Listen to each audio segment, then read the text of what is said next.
하나님께서 오늘 우리에게 주시는 말씀은 디도서 2장 9절에서 14절까지의 말씀입니다. 하나님의 말씀을 제가 받들어 읽겠습니다. 종들은 자기 상전들에게 범사에 순종하여 기쁘게 하고 거슬러 말하지 말며 훔치지 말고 오히려 모든 참된 신실성을 나타내게 하라. 이는 범사에 우리 구주 하나님의 교훈을 빛나게 하려 함이라. 모든 사람에게 구원을 주시는 하나님의 은혜가 나타나 우리를 양육하시되 경건하지 않은 것과 이 세상 정욕을 다 버리고 신중함과 의로움과 경건함으로 이 세상에서 살고 복스러운 소망과 우리의 크신 하나님 구주 예수 그리스도의 영광이 나타나심을 기다리게 하셨으니 그가 우리를 대신하여 자신을 주심은 모든 불법에서 우리를 속량하시고 우리를 깨끗하게 하사 선한 일을 열심히 하는 자기 백성이 되게 하려 하심이라. 아멘. 예, 우리 할렐루야 찬양대 시편 1편의 말씀, 복 있는 사람으로 저희들을 축복해 주었습니다. 우리 서로에게 축복하는 2017년 한 해 아침이 되면 좋겠습니다. 우리 찬양대에게 먼저 박수하겠습니다. 고맙습니다. 우리 2017년 또 새해 아침입니다. 우리 좌우에 있는 분에게 새해 인사를 나누겠습니다. 2017년 건강하시고 또 주님 안에서 또 일터와 가정에 또 자녀들의 앞날에 또 크신 하나님의 은혜가 넘치기를 축복합니다. 고맙습니다. 오랜만에 만난 사람처럼 저렇게 반가워하시네요. 2017년 정유년의 새해 아침입니다. 오늘 올해는 닭띠의 해입니다. 닭띠인 분들 한번 손 들어 보십시오. 손 들었습니다. 우리 손 한번 들어 보십시오. 닭띠인 분들 다 같이 일어서겠습니다. 처음부터 일어서라 그러면 안 일어설 것 같아서 손 드신 분 다 일어나십시오. 우리 띠동갑 우리 이분들 한 해 동안 누구보다 더 건강하시고 가정이나 일터에 또 자녀들의 앞날에 하나님의 크신 은혜가 있기를 축복하면서 우리 축복의 노래 함께 하겠습니다.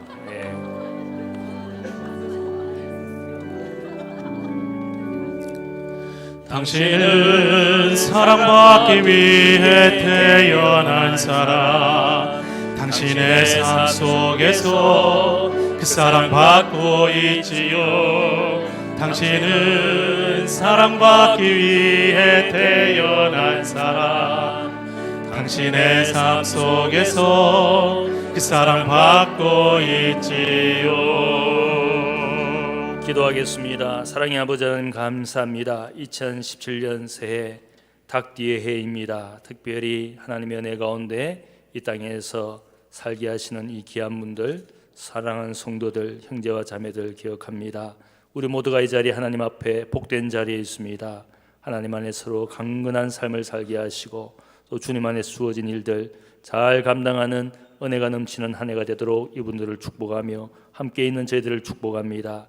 주님 안에서 영육간에 강건하게 하시고 우리에게 주어진 귀한 소명들을 하나님의 은혜 가운데 잘 감당하도록 이분들의 삶과 일터와 가정을 붙들어 주옵소서. 감사하며 예수님의 이름으로 축복하며 기도하옵나이다. 아멘. 박수하겠습니다. 건강하십시오. 우리 김은주 집사님은 같은 동갑이신가요? 딱 축하드립니다. 축복합니다.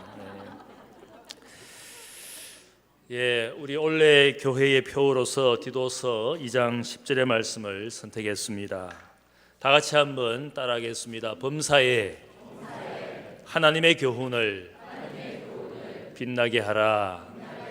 우리의 모든 일들에 하나님의 말씀, 하나님의 교훈이 우리의 삶을 통하여 빛나게 되기를 원하는 것이 한 해의 우리의 주제이고 또 표어입니다. 이 말씀이 나오는 디도서는 사도 바울이 에게해의 큰 섬인 크레테섬에서 자신을 대신해서 잠시 사역하던 젊은 동역자 디도에게 보내는 편지입니다. 바울을 대신해서 이곳에서 목회하던 젊은 사역자 디도는 교회를 어지럽히는 거짓 승생과 거짓 교훈, 그리고 그들로 말미암아 유혹된 거짓된 교인들로 말미암아 사역에 큰 어려움을 겪고 있었습니다. 바울은 이 편지를 통해서 동역자 디도에게 권면하고 가르쳐주고 있습니다. 1장에서는 특별히 하나님의 신실하신 말씀의 가르침을 잘 지키고 그 가르침을 교인들에게 권면하고 거짓된 교인들을 책망하고 훈계하도록 권면을 하였습니다. 그리고 2장에서는 교인들 중에 노인들, 늙은 남자, 늙은 여자, 그리고 젊은 사람들, 젊은 남자, 젊은 여자들에게 각각 연령층을 나누어서 교훈을 주었습니다. 그리고 오늘 본문 9절을 보면 상전을 섬기는 종들에게 교훈하는 말씀이 나옵니다. 여기에서 상전이란 말은 주인이고 그 당시에 이 노예들, 특별히 예수를 믿는 노예들에게 이 교훈의 말씀을 전하고 있습니다. 당시에 로마 제국에 약 6천만 명의 노예가 있었습니다. 이 노예들의 존재는 로마 제국의 경제와 사회를 지탱해 주던 중요한 노동력이었습니다. 오늘의 관점에서 보면 노예 제도는 폐지되어야 될 불의한 제도이지만 당시 사회를 보면 필요악이라고 생각을 하고는 체제와 사회를 유지해 주던 것이 노예 제도였습니다. 크레테 교회의 교인들 중에 이 상전, 주인을 섬기는 노예된 그리스도인들에게 교훈하는 말씀은 오늘 일상의 삶을 살고 있는 우리 그리스도인들에게도 주시는 말씀이라고 생각을 합니다. 당시 크레테 사람들이 그 주변에 있는 사람들에게 듣던 수치스러운 말이 있었습니다. 사도 바울은 디도서 1장 2절에서 과거에 기원전 7세기에 에피메니데스라는 시인이 크레테 사람들에 대해서 비방하는 말을 인용을 하고 있습니다. 크레테 사람들은 항상 거짓말쟁이이고 악한 짐승이고 배만 위하는 게으름뱅이다, 이렇게 그 시인이 남긴 말을 인용합니다. 이 말을 하는 이유는 크레테 교회를 둘러싸고 있는 이 크레테 섬 주민들의 삶과 그들의 문화 환경이 얼마나 거짓된 사람들인지, 탐욕과 나태와 방종으로 물든 그런 사람들이었기 때문에 이 말을 전하고 있습니다. 이들에게 둘러싸여서 거짓된 문화 속에 살고 있는 이 크레테 교인들이 거짓에 물들지 아니하도록 하나님의 신실한 말씀, 진실한 말씀을 가지고 살도록 권면하는 말씀입니다. 크레테 사람들이 거짓말쟁이라고 그렇게 불리는 이유가 있었습니다. 그래서 신화에 보면 메데아와 테티스라는 두 여신이 서로 미모를 겨루고 한 크레테 사람에게 물었습니다. 이 두 여신 중에 누가 더 이쁜 여신인지 물었을 때에 그 크레테 사람이 당연히 테티스라는 여신을 더 아름답다라고 판단을 하고 칭찬해 주었습니다. 이 말에 상처를 받았던 다른 여신 메데아가 저주를 했습니다. 그 사람뿐만 아니라 크레테 모든 사람들은 앞으로 진실을 말하지 못하는 무능력자가 될 것이다. 진실을 말하는 능력을 잃어버리게 될 것이다. 그렇게 저주했습니다. 요즘에 국정조사에서 보이는 사람들의 모습을 보면 사람들이 분노하지 않습니까? 뻔뻔스럽게 거짓말하는, 위정하는 사람들의 모습을 보면서 제가 그런 생각이 들었습니다. 진실을 말할 줄 아는 능력을 잃어버린 무능력자들이다. 저는 그런 생각을 했습니다. 거짓말을 잘해서 위기를 넘기는 그런 능력을 가진 능력자가 아니라 저들은 오히려 진실을 말할 줄 아는 능력을 잃어버린 무능력자에 불과하다. 그런 생각을 하게 되었습니다. 그들의 이력을 보면 한국 사회에서 법대를 나와서 일찍 고시를 패스한, 그래도 한국 사람들이 그 능력과 지식을 인정한 유능한 사람이라고 인정하고 그렇게 고위직으로 출세한 사람들이지 않겠습니까? 거기에 과거에 법무장관이 있고 과거에 민정수석이 있고 과거에 교수의 지위를 가졌던 사람들이지 않습니까? 위기 앞에서 거짓말을 하는 그들의 모습을 보면서 저는 마음 한가운데 저들이 한국 사회의 엘리트이지만 저들은 능력자가 아니라 진실을 말할 줄 아는 능력을 잃어버린 무능력자에 불과하다. 우리 사회가 거짓과 위정으로 위기를 넘기려는 수많은 엘리트들이 있지만, 그러나 우리 사회가 백성들이 바라보는 것이 무엇입니까? 저 자리에서 진실을 말할 수 있는, 한때의 욕심으로 과거의 잘못을 저질렀지만 그러나 사람들 앞에서, 대중 앞에서 그래도 자신의 정직함을 가지고 그 위기를 진실하게 맞이할 수 있는 능력을 아무도 보여주지 않는 것에 대해서 우리가 실망하지 않습니까? 진실을 말하는 능력을 잃어버린 이 세속 사회와 수많은 엘리트, 우리의 교육 제도가 만들어낸 최고의 학부를 나온 최고의 지위를 가진 사람이 진실을 말할 줄 모르는 그런 무능력자가 된 것에 대해서 우리가 개탄하지 않습니까? 우리 사회를 둘러싸고 있는 이런 거짓된 환경에서 바울은 아마 이 거짓된 환경에서 살고 있는 진실의 말씀에서 흔들리고 있는 이 교인들을 향하여, 디도를 향하여 말하고 있습니다. 특별히 상전 주인을 모시고 살고 있는 종들에게, 노예들에게 5가지의 교훈을 하고 있습니다. 그 덕목을 통해서 하나님의 가르침을 빛나게 하는 사람이 되라고 가르쳐 주는데, 그 5가지 덕목이 무엇입니까? 첫 번째 말씀을 보면 상전들에게 범사에 순종하라, 이렇게 가르쳐 줍니다. 특별히 골로새 교인들을 향해서도 바울이 종들에게 부탁하는 그런 권면의 말씀이 있습니다. 상전을 섬길 때에 눈가림으로 하지 말고 오직 주를 두려워하여 성실한 마음으로 무슨 일을 하든지 마음을 다하여 주께 하듯 하라. 종이, 노예가 주인을 섬길 때 어떤 마음으로 해야 되느냐? 적당하게 하는 것이 아니라 주님을 섬기는 마음으로 주인을 대하라. 성실한 마음으로, 마음을 다하여.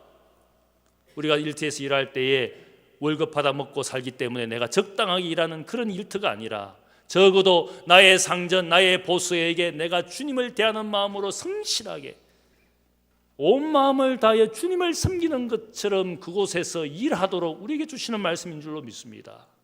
적당하게 어쩔 수 없이 일하는 일터가 아니라, 적어도 그 장소가 주님이 나를 부르시는 장소에서 내게 있는 동료나 상전들을 주님을 섬기는 마음처럼 그곳에서 일하라고. 우리가 순종하라는 말을 들을 때마다 우리 속에 어떤 분들은 아마 거부 반응이 일어날지 모르겠습니다. 남편에게 순종하라, 상전에게 혹은 보스에게 순종하라, 혹은 권세에 순복하라. 순종하라는 말을 들을 때마다 그 순종이라는 가치에 대해서 속에서 거역하는 마음이 일어날지 모르겠습니다. 그러나 우리가 생각을 해보면 예수님의 존재 자체가 순종이지 않습니까? 아버지 하나님의 뜻에 철저하게 순종하시지 않았다면 십자가의 사건도 부활의 사건도 전혀 존재하지 않았을 겁니다. 그분이 조금이라도 하나님의 뜻에 거역하는 마음을 가지고 계셨더라면 고난과 죽음을 피해갔을 겁니다. 그분이 순종하신 분이었기 때문에 오늘 우리에게 구원의 역사가 일어나는 것이지 않겠습니까? 주님의 순종하는 본을 배우도록 히브리서 저자가 우리에게 이야기합니다. 죽기까지 순종하신 주님이 우리의 삶의 모델이 되도록. 두 번째 말씀은 상전을 기쁘게 하라고 권면하고 있습니다. 기쁘게 하라. 상전을 기쁘게 하는 그것이 무슨 의미를 가지겠습니까? 주인이 기뻐하는 것은 적어도 일을 통해서 상전 주인을 기쁘게 하라는 뜻일 겁니다.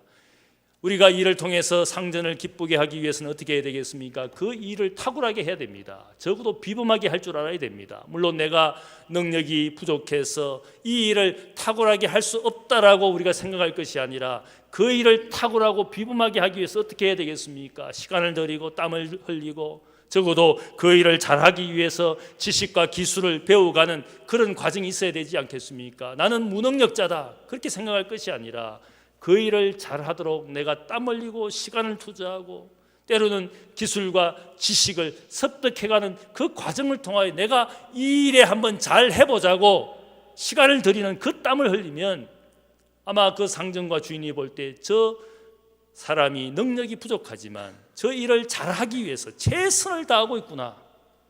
교회도 그렇지 않겠습니까? 내게 맡겨진 집사의 직분을 잘하기 위해서 내가 어떻게 하면 교회를 잘 할 수 있을까? 무엇이 집사인가? 집사라는 사람들의 존재는 무엇일까?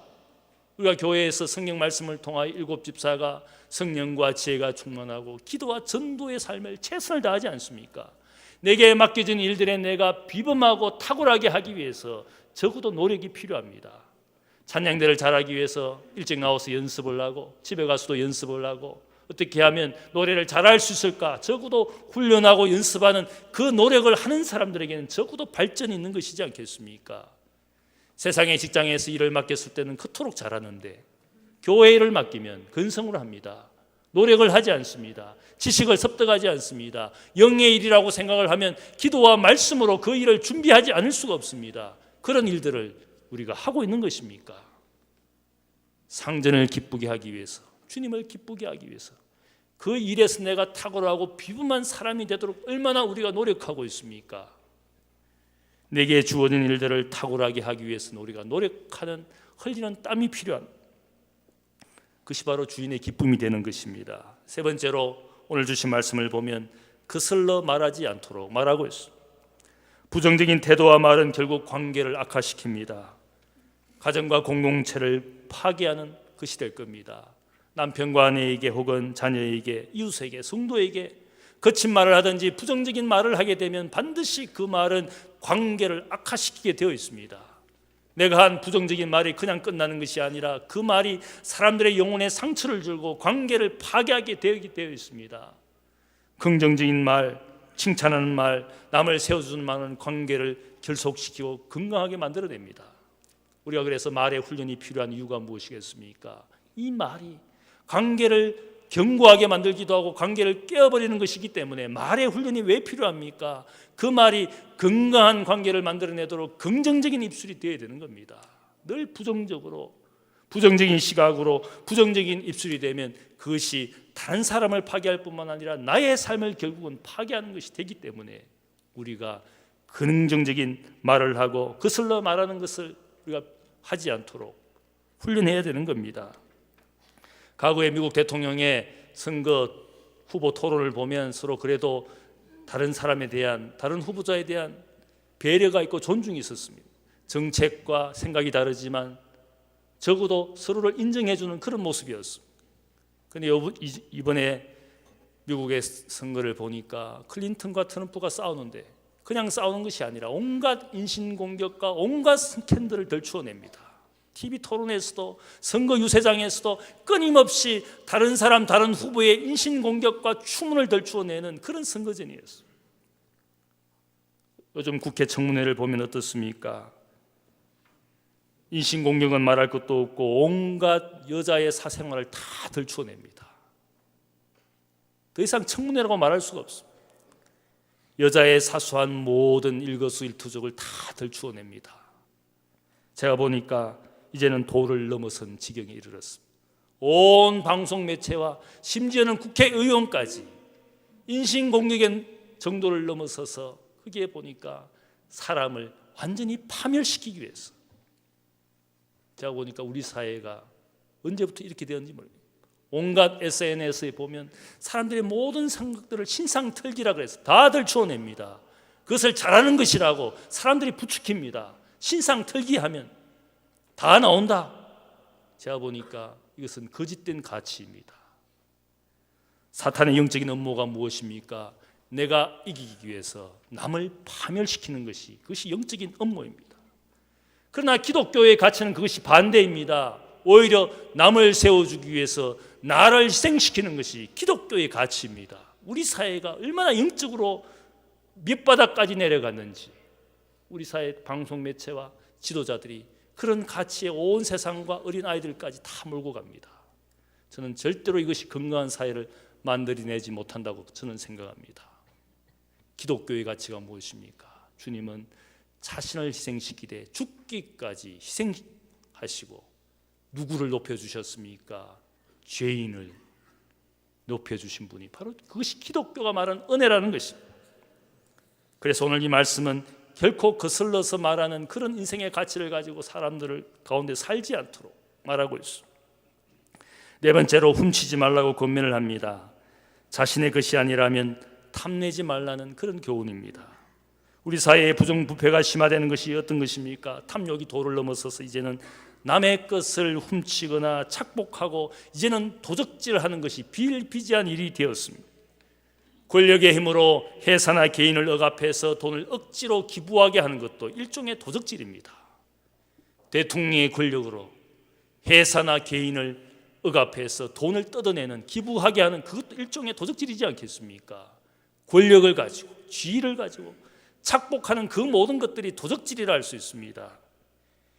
이러한 욕망들을 절제하지 못하면 우리 사회와 개인과 인생이 결국은 파괴되는 것이지 않겠습니까? 우리가 이 종으로 사는 노예가 되어서 주인을 섬길 때에 아마 주인은 그 노예의 삶을 보면서 어쩌면 긍휼히 여기는 마음이 있을지 모르겠어요.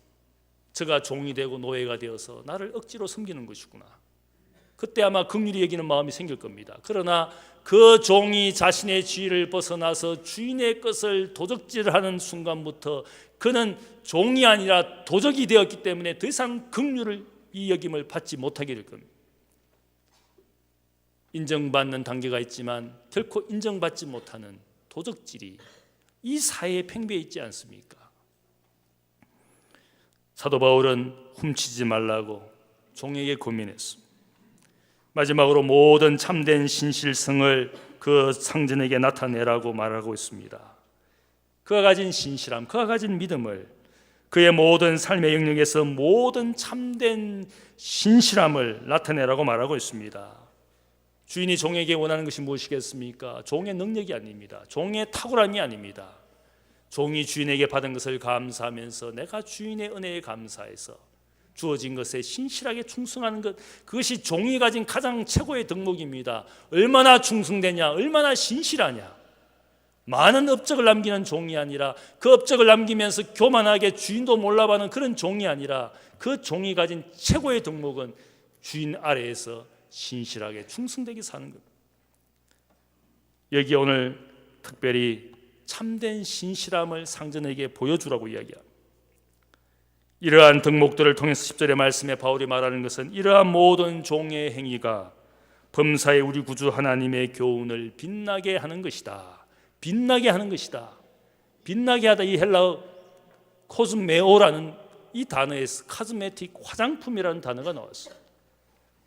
화장품이라는 것이 빛나게 해주는 것이지 않습니까? 여러분의 얼굴을 가려줄 뿐만 아니라 사람들에게 빛나게 해주는 것이 화장품입니다. 저는 화장하는 여인을 참 좋아합니다. 자신을 아름답게 꾸미고 사람들에게 그 가운데 빛나게 해주는 것이니까 세수를 하고 크림을 바르지 않습니까? 그 다음에 파운데이션, 기초 화장을 하지 않습니까? 그 다음에 눈썹을 그리고 입술을 그리고 이 화장하는 모습을 보면 얼마나 이쁜지 모릅니다. 어쨌든지 아름답게 빛나게 보이기 위해서 우리가 하는 모든 종으로서 일상에서 살아가는 우리의 모든 행위가 하나님의 말씀을 빛나게 해주는 것이다. 더욱 하나님의 말씀을 세상에 아름답게 만들어주는 것이다. 이 5가지의 덕목을 가지고 우리가 종으로서 일상에서 누군가의 관계 속에서 살아갈 때 신실함과 충성됨과 진실함을 가지고 열심을 다해 열정을 다해 일할 때에 우리가 가지고 믿는 모든 것들이 아름답게 되는 것이다. 화장할 때 그 파운데이션이 어쩌면 우리에게는 하나님의 은혜일 겁니다. 우리의 모든 삶의 기초가 근거가 바로 하나님의 은혜이지 않습니까? 여기에 보면 오늘 그 다음 말씀을 보면 하나님의 은혜가 은혜되게, 하나님의 은혜가 세상 가운데 나타나도록 우리를 구속하여 주신 은혜가 있고 하나님의 그 나라가 이 땅에 소망으로 이루어지는 그 삶의 영광된 삶을 기다리는 것이 하나님의 은혜를 받은 우리의 삶이고 우리의 일상은 그런 하나님의 은혜로 채워져서 그 은혜를, 그 말씀을 세상에 드러내는 사람이 되도록 말하고 있습니다. 세상에 나아가서 살 때에 우리의 일이나 관계 속에서 영적인 화장품을 늘 바르면서 그렇게 아름답게 빛나게 세상에 보여주는 것이 우리의 삶이어야 되지 않겠습니까? 아름다운 삶을 살다가 그 삶을 쉬게 되면 예배가 시작되는 것이고 예배하는 삶을 살다가 이 삶을 우리가 마치면 다시 새로운 삶이 시작되는 것이 예배와 삶, 일과 예배가 함께 늘 어우러지는 것이 우리의 삶의 영역이지 않겠습니까? 내 모든 삶의 영역으로부터 하나님의 은혜와 말씀이 세상에 드러나고 그 말씀이 세상에 빛나게 될 때 세상이 소망으로 가득 차 있지 않겠습니까? 제가 그래서 2017년에 여러분의 삶을 통하여 여러분의 일상이 하나님의 말씀으로 채워지고 그 말씀이 빛나기를 위해서 한 가지를 제안합니다. 우리가 늘 매일 성경을 통하여 아침 묵상을 하게 됩니다. 큐티를 합니다. 대학교 전 교인들이 매일 성경을 가지고 새벽 기도해도 우리의 큐티도 늘 같은 성경 말씀의 본문으로 묵상을 하고 기도를 합니다. 저는 이 매일 성경을 가지고 여러분이 묵상하고 기도할 때 그 여러분이 받은 그 은혜의 말씀, 나누고 싶은 이야기를 저와 함께 나누기를, 공유하기를 원합니다. 그래서 이번에 웹페이지를 하나 만들었습니다. 여러분이 매일 성경에서 묵상한 그 말씀을 여러분이 웹페이지에 접속을 해서 내가 은혜 받은 말씀, 나누고 싶은 이야기를 거기에 글을 적으면 저만 볼 수가 있습니다. 여러분이 일주일 동안 이 매일 성경 하나님의 말씀 본문을 통해서 얻어 받은 말씀을 거기에 기록해 놓으면, 저와 나누게 되면 제가 그 말씀을 가지고 저도 설교의 자료로 이용하고 내가 교인들에게 여러분이 받은 은혜의 말씀을 나누고자 하는 그런 시도를 한번 해보려고 합니다. 제가 이렇게 하는 이유가 있습니다. 하나님의 말씀을 제가 설교할 때 이 성경 말씀이 온전히 저의 전유물이 아닙니다. 하나님의 말씀 여러분의 모두에게 선물로 주어진 하나님의 말씀이지 않습니까? 그 말씀을 여러분도 소유하고 있습니다. 함께 소유한 말씀을 나누고 함께 목격자가 되고 함께 말씀에 정언하는 자가 될 때에 이 설교의 시간이 풍성해지지 않겠습니까? 목사만 깨닫고 목사만 해석하는 하나님의 말씀이 아니라 여러분의 매일의 삶의 일상의 삶에서 나누어지고 은혜를 받은 그 말씀이 저의 설교의 자료로 잘 이용되어지고 여러분에게 나누어진다면 저는 이 자리가 풍성하게 될 줄로 믿습니다. 저만의 성경이 아니라 여러분의 성경입니다. 신부와 교황의 성경이 아니라 모든 하나님의 백성들에게 주어지는 끝없는 하나님의 은혜의 선물이 하나님의 말씀이지 않겠습니까? 이 말씀이 나의 삶의 인격이 되고 생명이 되고 열매가 되기 위해서는 이 말씀을 여러분이 매일매일 묵상하며 그 묵상한 말씀을 가지고 기도하며 하루를 시작하는 하나님의 말씀이 어떻게 우리의 인생에 역사하는지를 우리가 1년 동안 지켜보면 좋겠습니다. 그러면은 말씀 생활이 풍성해지고 기도 생활이 풍성해지고 말씀을 믿은 대로 우리의 일상이 어떻게 바뀌어지는지를 지켜보고 싶습니다. 그렇게 함께 하기를 축복합니다. 여러분들이 말씀을 잘 묵상하고 그 말씀 가지고 기도하고 그 말씀을 또한 이웃과 성도들에게 나누면 좋겠습니다. 오늘 우리는 성찬의 은혜를 나누고자 합니다. 이 성찬의 이야기에 관련된 것이 있습니다. 누가복음 24장을 보면 다른 복음서에 없는 부활의 주님의 이야기가 있습니다. 예루살렘에서 엠마오로 내려가는 두 제자에게 예수님이 나타나셔서 그 길에 동행하여 주셨습니다. 부활하신 주님인 줄을 모르고 이 길을 동행하면서 이 낯선 나그네가 자신들에게 하나님의 말씀을 풀어 해석해 주었습니다. 예수 그리스도가 어떻게 고난받고 죽게 되는 것인지를 이 말씀을 통하여 해석해 주었을 때 이 두 제자의 마음이 뜨거워졌습니다. 드디어 엠마오 마을에 자기의 집에 도착했을 때 주님을 초청하고 식사의 교제를 나누었습니다. 주님께서 떡을 떼고 그들과 함께 식사의 교제를 할 때 그들의 눈이 밝아져서 부활하신 주님인지를 비로소 보게 되었습니다. 이 두 제자는 부활의 주님을 경험했습니다. 예루살렘에서 예배하며 기도하는 시간이 아니라 자신의 일상으로 돌아가는 길에서 주님을 만나고 길에서 하나님의 말씀을 나누고 자신의 집과 가정에서 주님과 떡을 뗄 때에 부활의 주님을 마음으로부터 체험했습니다. 뜨거운 열정이 생기기 시작했습니다. 이 이야기는 부활의 이야기 가운데 우리에게 알려주는 것이 있습니다. 부활의 주님을 오늘 우리의 일상에서 우리의 가정에서 체험할 수 있다는 뜻입니다.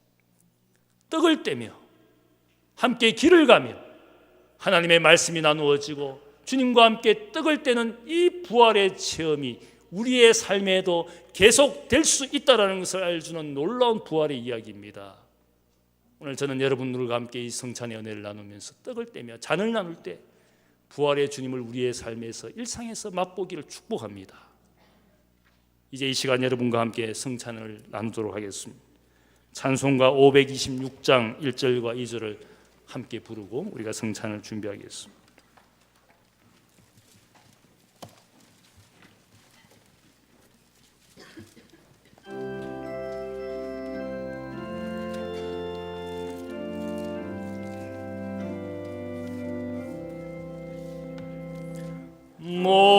목마른 자들아 다 이리 오라 이곳에 좋은 샘 흐르도다 힘쓰고 애쓰미 없을지라 이 샘에 오면 다 마시겠네 이 샘에 솟는 물 한 가지 같이 흘러 온 천하 만국에 다 통하네. 빈분하기 전에 분별이 없이 다 와서 쉬고 또 마시겠네.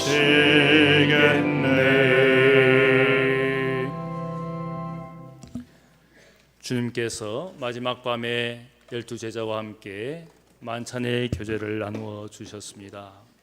이 성만찬은 오늘 우리에게도 계속되도록 특별히 주님의 죽으심, 구원의 사랑을 기억하는 성만찬의 예식입니다. 이 시간 우리가 함께 기도하도록 하겠습니다. 사랑의 아버지 하나님, 감사합니다. 주님의 귀한 은혜를 기억하도록 우리에게 성만찬의 은혜를 주시기 위하여 이 자리를 만들어 새해 첫날 첫 아침에 주님의 잔과 떡을 나누기를 원합니다. 하나님 아버지, 우리를 위하여 순종의 제물이 되셔서 희생하여 주셨기에 오늘 우리가 구원받은 하나님의 자녀가 된 것을 믿습니다. 이 잔과 떡을 나눌 때마다 부활의 주님을 우리의 삶에 체험하게 하시고 예배의 자리뿐만 아니라 일상의 자리에서도 부활의 주님과 함께 인생을 살아갈 수 있는 은혜와 용기를 허락하여 주옵소서. 주의 만찬을 대할 때마다 두려움과 떨림이 있습니다. 다시 범죄하지 아니하고 이제는 사랑에 수고하는 하나님의 종들이 되게 하여 주옵소서. 내게 임하신 은혜와 하나님의 말씀이 세상에 나의 삶을 통하여 빛나게 되도록 우리를 사용하여 주옵소서. 감사하며 예수님의 이름으로 기도하옵나이다. 아멘. 주 예수 그리스도께서 잡히시던 날 밤 떡을 가지사 축사하시고 떼어주셨습니다. 떡을 떼어주시며 주님께서 말씀하셨습니다. 이것은 나의 몸이라. 너희를 위하여 주는 것이니 너희는 이것을 행하여 나를 기념하라. 주님께서 이 떡을 나누실 때 원래 하나인 떡을 나누어 주신 것은 언제나 하나가 되도록 아마 떡을 떼어주신 의미가 있는 것 같습니다. 우리가 이 사랑의 떡을 떼므로써 늘 하나 되는 것을 우리가 지키고 또 우리가 세상에 나가서 우리를 위하여 이 귀한 일들을 행하신 주님의 사랑을 세상에 잘 전하고 나누는 사람이 되어야 되겠습니다.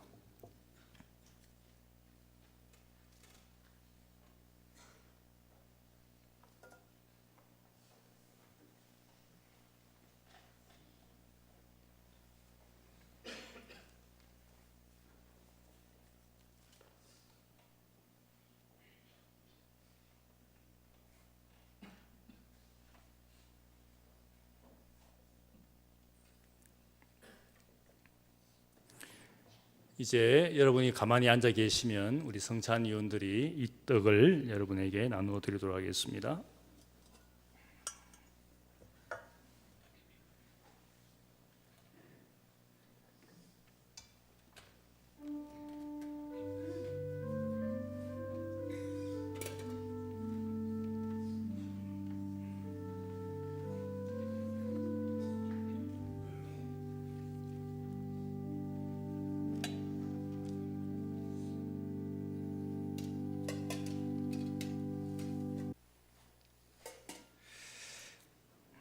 주님께서 식후에 잔을 가지사 축사하셨습니다.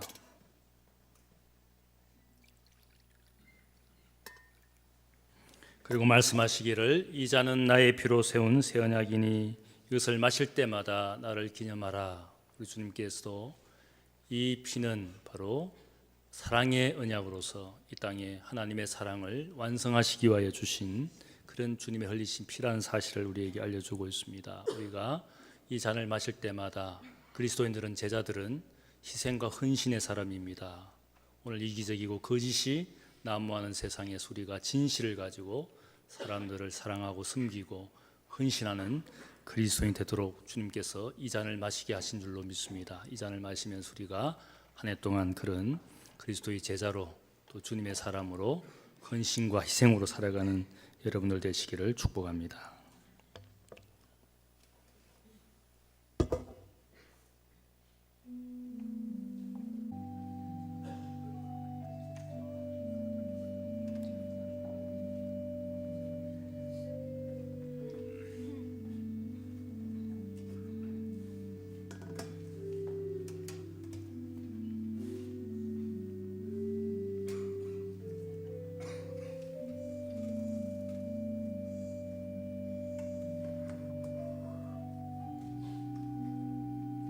사랑의 아버지 하나님 감사합니다.